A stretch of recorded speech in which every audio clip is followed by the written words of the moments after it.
pour les femmes noires, les deux stéréotypes sexuels qu'ils vont surtout avoir, c'est celle qui est loud, fait que vraiment genre les jungle fever qui vont avoir dessus, fait que comme tu sais, elle qui est comme genre wow dans le lit puis qu'elle peut accepter tout. En tout cas, c'est actually le contraire. Puis il y a il y a l'autre contraire que c'est vraiment plus la maman figure. Ouais, la maman figure fait comme plus renfermée puis qui est juste là comme pour s'occuper de ses enfants, fait qu'elle est vraiment plus comme pas sexualisée tant que ça, genre ouais.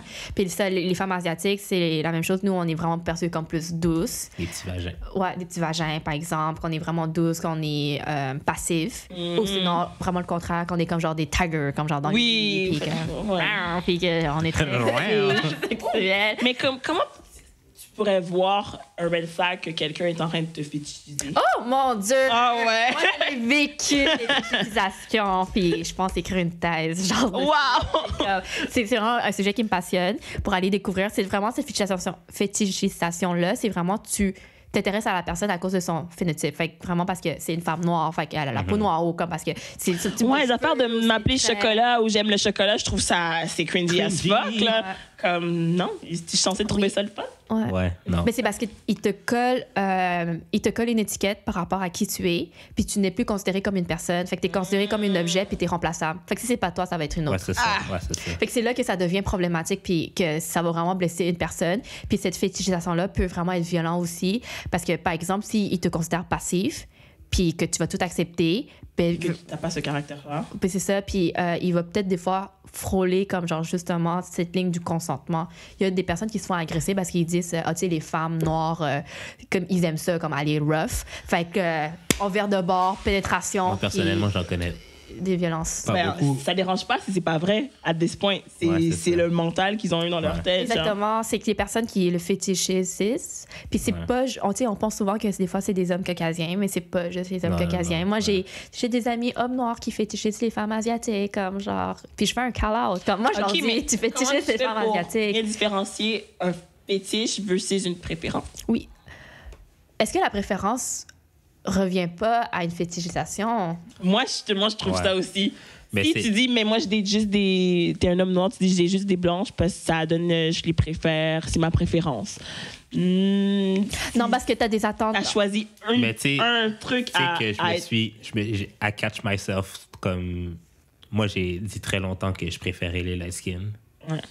Jusqu'à ce que je réalise que... Oui, mais il y a aussi tout cet effet aussi du colorisme, que ça joue à l'intérieur. Tu sais, le racisme, je veux pas, c'est aussi une scène de la société. Puis que ça va jouer avec nos comportements sexuels à l'intérieur de ça. Puis avoir des impacts. Parce que, je veux pas, la blanchité, plus que tu as la peau blanche, plus tu as accès à comme, genre, des privilèges, puis avoir des accès, juste une meilleure qualité de vie. Souvent, on croit ça. Fait que c'est là que tu vas vouloir. Est-ce que ça vaut la peine de décortiquer comme... Justement, les gars qui disent, mais moi, j'aime les latinas. Comme j'aime juste les latinas, ça donne que je suis attirée juste par les latinas. Est-ce que ça vaut la peine d'explorer puis se demander pourquoi ou tu peux juste bien vivre ta vie? Genre? Ben, tu peux vivre ta vie. Oui, je pense qu'ils vivent... C'est problématique. Oui, c'est problématique en tant que ça. Mais c'est ça l'affaire! C'est ça l'affaire.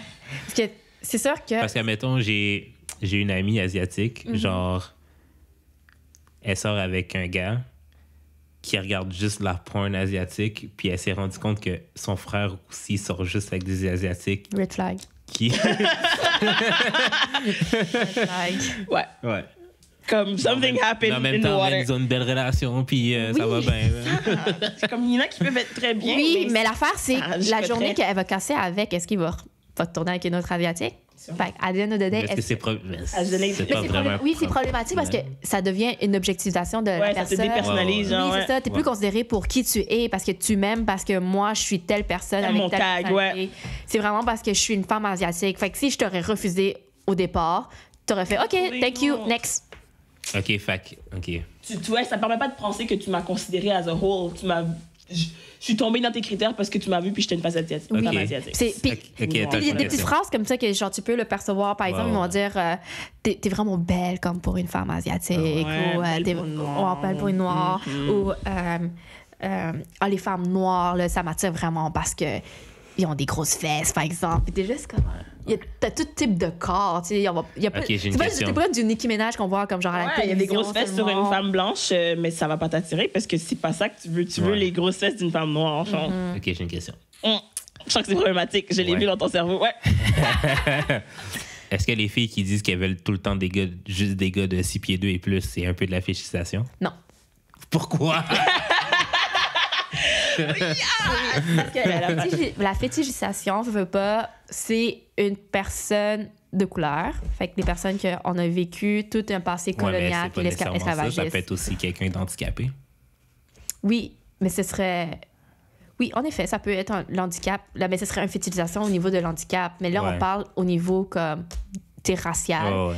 Fait que cette fétichisation raciale-là ne peut pas être considérée pareil pour une préférence comme de phénotype plus, par exemple, les caractères. Parce que 6 pieds 2, ça peut être peu importe la couleur. 6 pieds 2. Mais c'est le 6 pieds 2 ta fétichisation. Non, souvent, le 6 pieds 2, c'est parce qu'ils recherchent quelque part comme, parce que c'est le gars, il est plus grand, fait qu'il a l'air plus sécuritaire, protecteur. Ouais. C'est plus ces critères-là où c'est qu'elle recherche, parce que quelque part... Puis elle a décidé que la grandeur, ça répondait à ses autres critères. à cette sécurité-là, parce qu'il offrait justement cette prestance-là, admettons, parce qu'il est grand. Ouais. Fait que c'est vraiment comme... Tu fétichiser une blonde aux yeux bleus? Non. Parce que la blonde aux yeux bleus ne veut pas, elle a pas vécu genre de passé traumatisant. Tu sais que associé à son fait qu'elle soit blonde. Oui. Tu peux-tu fétichiser un roux? Non. Mais ça se peut qu'ils vivent la discrimination. Ouais. C'est ça la différence. Ils peuvent vivre la discrimination comme justement qu'on pense que les blonds, c'est toutes des personnes stupides. Fait que oui, ils peuvent créer cette discrimination-là, mais moi, je crois vraiment que je veux pas, nous autres, les personnes genre people of color, comme on vit une autre violence. Le privilège qui rentre là-dedans. C'est ça. Tu sais, veux pas, on va jamais vivre une violence parce que eux, ils vont jamais vivre une violence d'un accès de refus parce que Ils sont roux. Mais quand même. Ils vont jamais vivre ça. Ben, pas qu'à part te faire niaiser au secondaire, je comprends que tu t'es fait niaiser, mais... Tu vis la discrimination, tu vas vivre comme genre de la violence. Tu vas rester avec tes parents qui, eux, sont pas roux, whatever, comme tu vas aller chercher un logement, on va jamais comme genre te... Des roux comme si pas... Oh, wow, j'avoue. Voilà, t'as la peste. Comme par exemple, maintenant, je vais aller chercher un logement. Non, on va te refuser, t'as le coronavirus. Fait que... Honnêtement, ça me purge. Moi, le monde, le monde, ils cherchent des excuses pour leur racisme. C'est comme si, yes, we could be racist against Asians now, yeah! C'est ça, puis il y a tout ce débat-là, par exemple, est-ce que les Blancs peuvent vivre le racisme? Non. Le reverse racism, ça existe pas. Ouais, non, ça existe pas. Puis on peut vraiment débattre longtemps sur ça. Je sais que ça peut fragiliser certains critères. Ouais. C'est pas mon problème. Mais tu sais, si on parle vraiment des vraies choses, qu'on parle de notre passé, tu sais, on a soit vécu le colonialisme ou l'esclavagisme, il y a eu des impacts aujourd'hui par rapport à nos comportements, puis qu'est-ce on peut vivre de manière sécuritaire. Tu peux pas mettre ça de côté, là, non? Ouais. Non. OK, c'était une bonne convo.